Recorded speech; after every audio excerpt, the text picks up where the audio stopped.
지난 시간에 이제 사실 저희가 이제 빌라 관련한 이제 시세 얘기를 하면서 빌라는 이제 아무래도 조금 그야말로 불인이들이 좀 많이 사다 보니까 이제 시세 조작이라든지 뭐 이런 것들이 가끔씩 이렇게 좀 문제가 됐단 말이죠.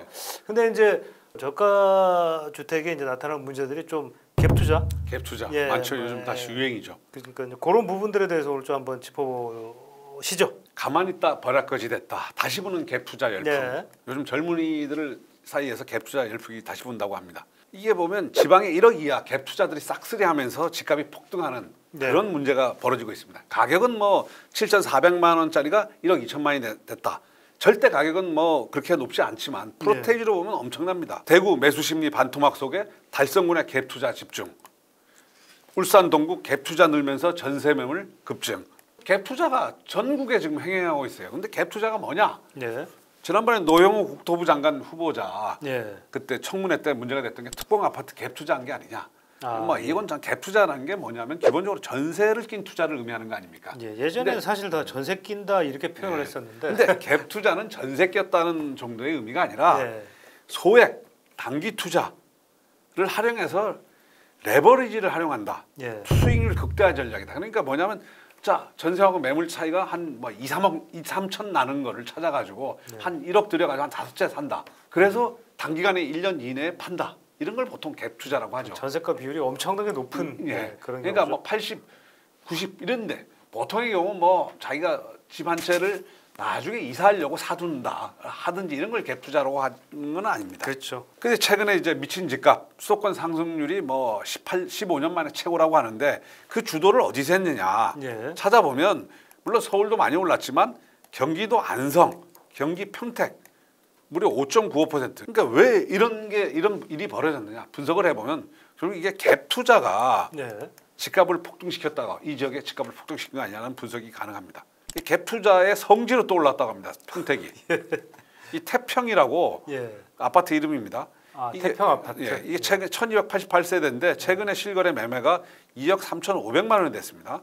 근데 이게 불과 9개월 정도 전 작년 11월에 8,800만 원, 9천만 원 했습니다. 그러면 상승률로 보면 작년 11월이니까 지금부터 한 8, 9개월 전. 그렇죠. 어마어마한 거예요. 넘는 금액인데요.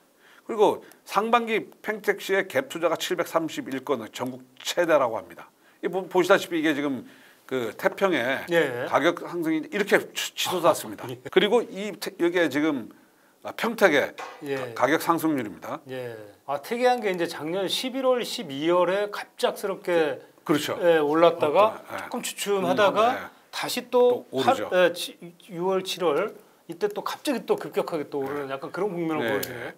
이 태평 아파트는 이게 3천만 원 정도만 있으면 갭 투자 가능합니다. 지금도 많이 한다고 합니다.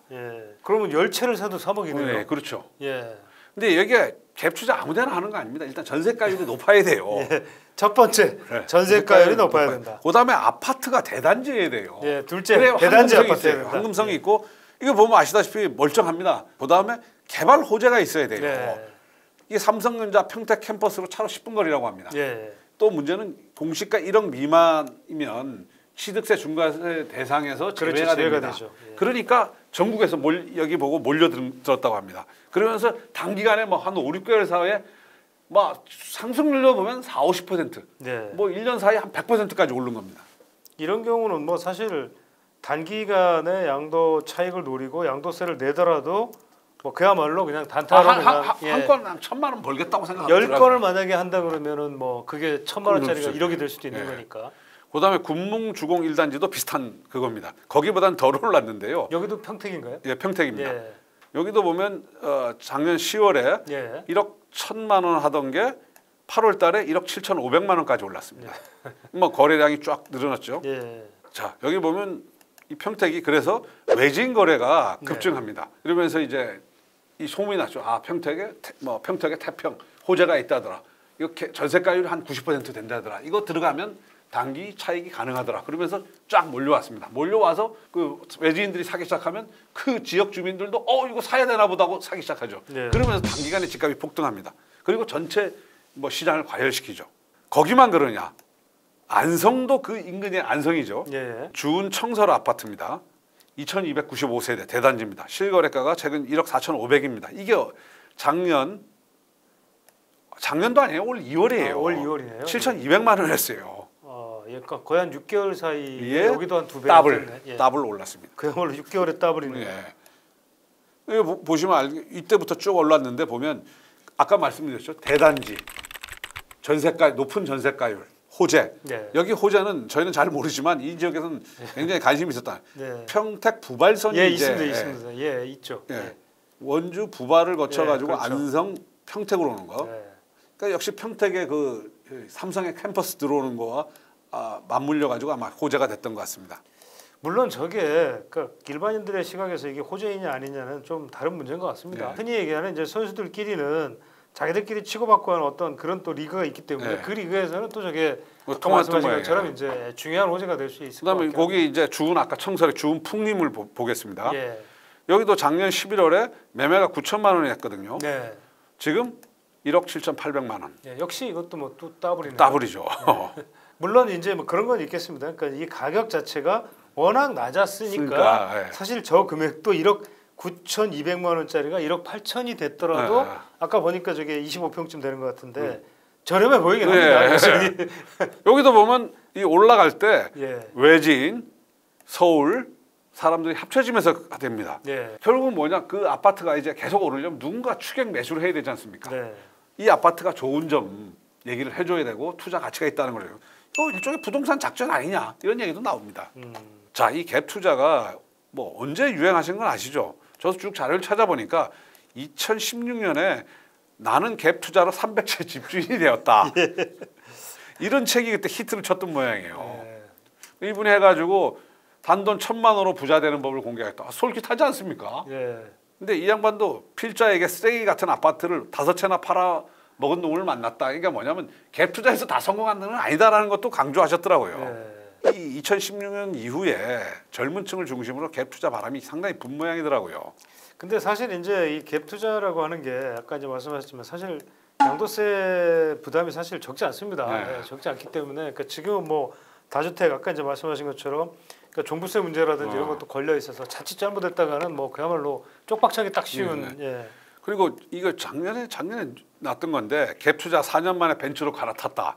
울산의 현직 교사가 유튜브에서 자랑을 했던 모양이에요. 사실일까요? 올해서 부동산 온라인 강의 플랫폼 했는데 이게 뭐냐면 겸직 금지를 어기고 외부 강의 활동을 했다고 그래가지고 이게 아마 징계를 받았을 것 같아요. 갭 투자를 해서 한 게 아니고 이제 강의 때문에. 예. LH 공사가 공사 직원이 투자가 문제가 아니라 아니고 투자 강의를 해가지고 문제가 된 적이 있지 않습니까? 그렇죠. 예. 근데 지금 문제는 뭐냐면 집값이 너무 오르고 나는 이제 내 월급 모아서 집을 살 수 없다. 이런 일들이 이렇게 생각하다 보니까 20, 30대 젊은 층 사이에서 그러면 적은 돈 가지고 할 수 있는 게 뭐냐? 갭 투자밖에 없다라고 해서 갭 투자에 나선다는 거예요. 근데 사실은 뭐 젊은 사람들 입장에서 우리가 뭐 돈이 없는데 난 어떻게 하란 말이냐? 그러면 나는 평생 집 없이 살란 말이냐? 이런 얘기를 하면 우리가 갭 투자하는 자체를 작전 세력으로 봐야 되는지 법적으로 규제할 수 있는지 이게 참 좀 애매한 부분이 있더라고요. 갭 투자 자체는 법적으로는 아무런 문제가 되는 건 아니지 않습니까? 예. 근데 이게 갭 투자가 시장을 과열시키는 점은 있어요. 그래서 네. 이게 그 당시 2020년에 6.17 대출에서 갭 투자하는 규제를 하는 법 그게 나왔어요. 네. 3억 넘는 아파트 사면 기존 전세 대출 바로 토해내야 된다. 그리고 허그가 전세 대출 보증 한도를 축소를 했어요. 이건 뭐냐면 이른바 저가 주택에 대해서 갭 투자하는 걸 막기 위해서 이제 대출 규제를 한 거예요, 일종의. 그래가지고 사실은 갭 투자들이 상당히 좀 이렇게 뭐라 그럴까 좀 줄었던 것도 사실입니다. 근데 갭 투자 중에서 그 양도세 중과세도 그때 나온 거 뭐냐면 그때 갭 투자하는 사람들이 법인을 만들어가지고 법인을 많이 쓰죠. 네. 예. 그래서 우회적으로 투자를 했는데 그때 그걸로 법인은 1주택부터 12%의 취득세율, 네. 그다음에 개인은 2주택 이상 취득 시에는 8에서 12% 취득세율, 취득세부터 막아버렸어요. 그래서 사실은 갭 투자를 해가지고 이렇게 큰 돈 벌기 어렵게 만들어 버렸어요. 최근에 유행하는 갭 투자는 어떻게 보면 그러니까 약간의 소액을 바라고 들어가는 갭 투자가 많은 것 같아요. 예, 저도 그렇게 듣고 있습니다. 그러니까 굳이 뭐 몇 억을 내가 먹겠다라기보다는 2천만 원 단돈 1,000만 원이라도 먹겠다. 아무것도 안 하고 있으면 벼락가지가 되기 때문에 네. 이제 그런 저도 얘기들을 주변에서 많이 좀 듣고 있습니다, 사실. 아까 안성이나 평택에 1억 이하의 저가 네. 주택에서 갭 투자가 많이 벌어졌던 거는 이게 12%까지 이제 취득세를 다주택에 대해서 했는데 공시가격 1억 미만 주택은 주택들 산정에서 제외하고 그렇죠. 기본 취득세율을 했어요. 그래서 이제 많이 들어갔던 건데 이것도 아마 정부가 이런 식으로 부작용이 지속이 되면 아마 이것도 어떤 조치가 좀 조치해질 것 같습니다. 네. 근데 어쨌든 갭 투자를 뭐 한 채 정도 갭 투자하는 걸 가지고 우리가 뭐라고 그러겠습니까? 근데 그걸 하려고 그러면 전세가율이 높은 지역의 소액 물건, 네. 지역 개발 호재, 전세 수요가 있는 곳, 매매 및 전세 상승 가능 지역 이런 데를 안 고르면 어떻게 되느냐? 큰일 납니다. 예, 그러니까 저게 자칫하면은 결국은 애물단지가 될 수가 있거든요. 예. 갭 투자의 최고 리스크는 뭐냐면 시세 하락이에요. 그다음에 역전세란이 나요. 이거 가지고 이런 기사들 많이 보셨어요. 갭 투자로 봤죠. 네. 500채 안 돌리는 보증금만 300억. 네. 갭 투자 하다 보면 아까 뭐 갭 투자로 집 300채 얻었다고 그러는데 그게 대개의 경우 이제 지금까지 2015년, 16년서부터 지금까지 집값 상승기였지 않습니까? 그러다 보니까 갭 투자를 하든 뭐 무슨 투자를 하든 다들 대개의 경우 다 돈을 벌었어요. 근데 이게 방향이 바뀌는 순간에 어떻게 되느냐? 레버리지, 그러니까 옵션, 증권에서 옵션 투자해서 거꾸로 투자했다가 패가 망신하는 거 비슷하게 갈 수 있습니다. 그렇죠. 그리고 전세가 타고 안 팔려요. 요즘 이런 비명들도 많이 나옵니다. 왜냐? 이게 갭 투자하는 물건들이 대개의 경우 이제 아주 인기 있는 그런 좋은 아파트가 아니거든요. 그렇죠. 예. 저가의 매물들을 상대로 하다 보니까 그런 여러 가지 문제점이 생길 수가 있습니다. 그리고 아까 저희들이 케이스로 들여주는 데가 이런 데인데 네. 부산 도시 모르는데 자 이때 갭 투자를 들어갔다 그러면 어떻게 됐을까요? 그러니까 이 아파트는 제가 보기에는 예. 이미 여러 차례 갭 투자의 대상이었던 것 같아요. 전세가율이 대단지에다가 전세가율 자체가 높고 호재가 있다 보니까 근데 여기도 그 호재는 왜 계속 생기는 걸까요?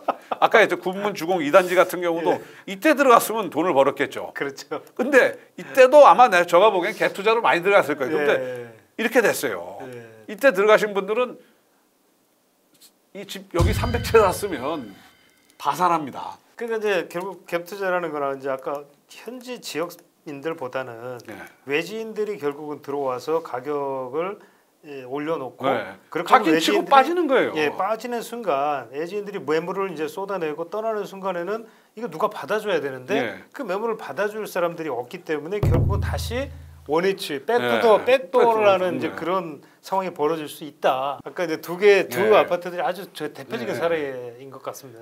그러니까 갭 투자는 뭐 어쨌든 뭐 소액으로 가능하다는 점이 있지만 이게 대세 상승 초기에는 통할 수 있는 전략일지 그렇죠. 모르겠지만 예, 그렇죠. 이게 대세 상승 말기쯤 가서 그러니까 지금처럼 이제 이런 좀 약간 애매한 시점에 갭 투자해서 뭐 진짜 나 집 한 채 마련하겠다고 들어갔다가 시장이 꺾여버리면 굉장히 위험한 상황에 처할 수가 있어요. 그래서 이제 젊은 분들이 사실 마음도 급하고 네. 또 진짜 아까 얘기한 것처럼 뭐 벼락거지 되는 거 아니냐 네. 이제 이런 생각들을 많이 하시겠지만 사실 그렇다고 해서 또 이게 지금 자칫 잘못 들어갔다가는 지금 사실 전문가들조차도 지금 국면이 굉장히 헷갈리는 네, 국면 헷갈리는 아니겠습니까? 국면이죠. 예. 이런 국면에서 그냥 과감하게 난 지르겠다. 네. 물론 적은 금액이니까 네. 뭐 2천만 원, 3천만 원 사실 그런 경우도 많단 말이죠. 그러니까 아니 뭐 어때 그냥 2천만 원 없어도 나 어차피 벼락까지 되는 것보다 네. 낫지 이런 생각으로 들어가시는 분들이 있지만 그게 사실은 근데 사실은 이게 무주택이라는 게 한국 사회에서 청약 기회가 주어지는 거 아닙니까? 최고로 좋은 재테크 근데 수단이다 물론 이런 그 얘기를 청약이라는 하죠. 게 확률이 낮다고 하지만 어쨌든 정부가 준 기회인데 그렇죠. 난 갭 투자를 통해서 내 인생을 바꾸겠다 사업가처럼 하겠다 그건 저희가 어떻게 할 그렇죠. 수가 그건 말릴 없겠지만 수가 없습니다. 그건 말릴 수가 없죠. 근데 그런 기회가 있음에도 불구하고 무조건적으로 갭 투자하는 게 그 전문성도 없고 사실은 갭 투자에서 성공한 사람 얘기만 들었지만 갭 실패한 투자 사람이 더 많지 않을까요? 그 사람들 얘기를 갖다 우리가 못 들어서 그렇지. 그렇죠. 그런 부분에 있어서 뭐 우리도 사회 선배로서 뭐 갭 투자를 뭐 자기 사생결단식으로 하겠다는 걸 우리가 말릴 수는 없어요. 자기 재산이니까. 하지만 좀 더 그건 전문성을 갖고 공부를 해가지고 결정하셨으면 좋을 것 같아요. 그러니까 저기 고려해야 될 사항 얘기했지만 여유 자금이 있어야 된다. 입지가 중요하다. 네. 물건 좀 그러니까 그런 것들을 좀 잘 좀 고려하셔가지고 투자를 하시는 게